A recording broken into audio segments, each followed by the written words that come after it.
So first of all, thank you so much for being here today. And I'm really honored to be joined here with our local Member of Parliament, Laurel Collins. I want to talk about what a lot of parents are worried about is the fact that COVID-19 has really made it difficult for families to get childcare. And what we've seen in addition is that COVID-19 has disproportionately impacted women. The rate of participation for women is the lowest it's been in 30 years. And one of the ways for us to directly change that, to help out families, is to make sure childcare is affordable and accessible. While the BC pilot project has been life-changing, the federal government has simply not stepped up enough to make sure enough families can actually access affordable and accessible childcare.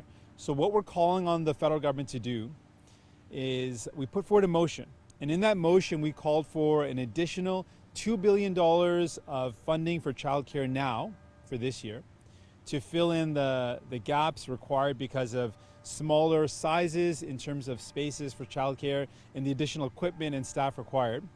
In addition, for the next 4 years, we're calling for $10 billion to truly achieve universal affordable childcare. The federal government must acknowledge that if we want a recovery, we need to make sure women can get back to work, and that means ensuring that there's affordable and accessible childcare. The Liberals have promised universal childcare since the 90s. It's been over 20 years. We had them support a motion recently. Now we want to see action. It's not enough to say the words. We need to see Prime Minister Trudeau and the Liberal government back it up by implementing the right funding to get us to accessible and affordable childcare. With that, I want to pass the mic on to Laurel, who's going to share a story about what this would mean to families. Laurel? As our economy starts to reopen, as businesses are starting back up, families are struggling and they're having to make these impossible decisions. I spoke to a family recently here in Victoria.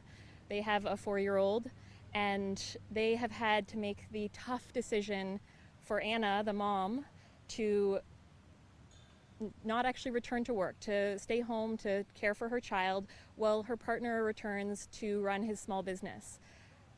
They should never be put in the position of having to make this choice. Anna should not have to put her career on hold, and families just like them shouldn't be struggling. We know that this disproportionately impacts women.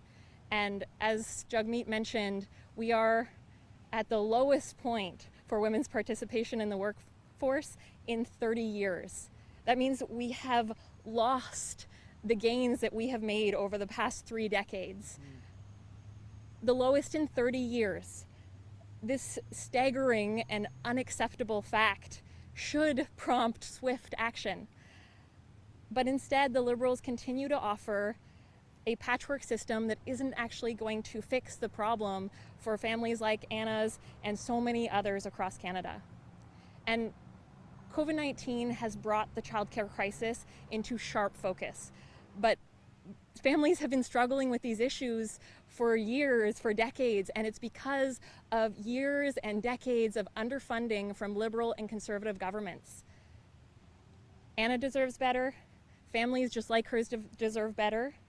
It should have been obvious by now, but it is undeniable now. We need universal childcare, and we need it now. And with that, we'll take any questions that you might have.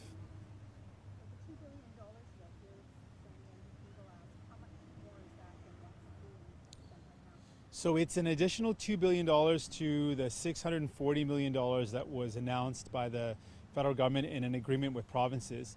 The $2 billion that we've arrived at was based on what experts are saying just to stabilize childcare as it stands right now, to provide the funding needed because of the new restrictions around how many children can be in one space, the additional staff requirements to provide more spaced out childcare, just to provide really a stabilization of what we need right now. That $2 billion would actually just get us to the point of keeping and maintaining what we already have, but we know we need to go beyond that, and that's why we're asking for the additional $10 billion over the next 4 years to truly achieve the universal childcare.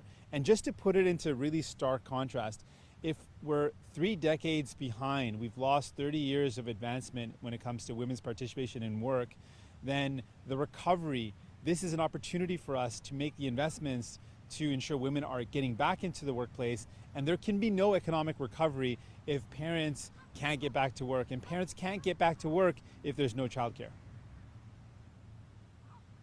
And the 10 billion over the 4 years, is that for facility expansion or training for DCE? That would be a comprehensive amount, the $10 billion, for us to achieve the universal, affordable, accessible childcare that we know is what we need to have. We are so far behind other nations in the world that have accessible and affordable childcare. We know that the pilot project launched by BC has literally been life-changing for families. The idea that you can get $10 a day childcare has really transformed the lives for so many people. And that's why we're saying that should not just be a pilot project. BC has shown leadership, but the federal government hasn't stepped up enough with sustainable long-term commitments. And if we were able to use the power of financial funding at the federal level, this would help us in the recovery, this would help our economy moving, and this would help families in a really transformative way. So you say women have been set back 30 years in the workplace, but a lot of that in some ways is temporary in the sense that as the economy recovers, more women will go back into the workforce. So what do you think is the residual margin of women that won't get back to work? Well, it's hard to figure out because there's been a compounding impact. Women have been disproportionately impacted, but in the recovery, women are also disproportionately not getting back to work because of the lack of childcare spaces. So it's a very important question, but it's hard to figure out exactly without knowing the availability of childcare. But what we do know is the one way we can assure that women are able to get back in the workplace is if we invest in childcare. And it can be seen as not just an important right for women to be able to work, but also an important element of our recovery. And that's why I'm really calling for this as an element of our recovery. Parents need this. They need to know that they can go to work. And the only way they can do that for a lot of families is if there's affordable and accessible childcare. And the federal government has to play a role in funding that. They've promised it since the 90s. The Liberal government's promised it for over 25 years. Promises like that are empty are meaningless. We need real action. And that's why we put forward that motion just recently in Parliament. That motion was passed. Now we want to see action. On the matter of the CERB, I think it could honestly be said that without your and the NDP input, that it would not have been bumped up to 2,000 and would not have been extended for as long as it was. Now a lot of people are worried that it's transforming into something else that may not serve those groups that you protected, like gig economy workers, self-employed people. So what is the NDP's strategy for making sure that all those fixes that we did that helped a lot of people will carry forward? Well, that's exactly what we're worried about. We know that CERB has been able to help a lot of people out, and that's why we fought for it in the first place. And we fought to expand the amount so that families could actually live with dignity and be able to get through this difficult time. Now with CERB ending, last session in Parliament, I asked the question directly to the Liberal government. What is the plan to make sure that there is support moving forward? We're here in Victoria, and we know in Victoria, for example, the tourism sector and the service sector, the hospitality sector have been devastated. And because of COVID-19, many of those jobs aren't there. So for those workers, they need to know what's going to happen come September 1st. So we're fighting right now to make sure that the EI system is expanded in a way that helps all workers. As you know, right now, EI only supports about 40% of Canadian workers. That means the vast majority have no help when it comes to EI. So we're saying, what are the details? How is the government going to expand EI so that help is there for everyone who needs it? There are millions of Canadians that are right now left uncertain about the future, and we need to have some concrete commitment to make sure those people are not falling through the cracks.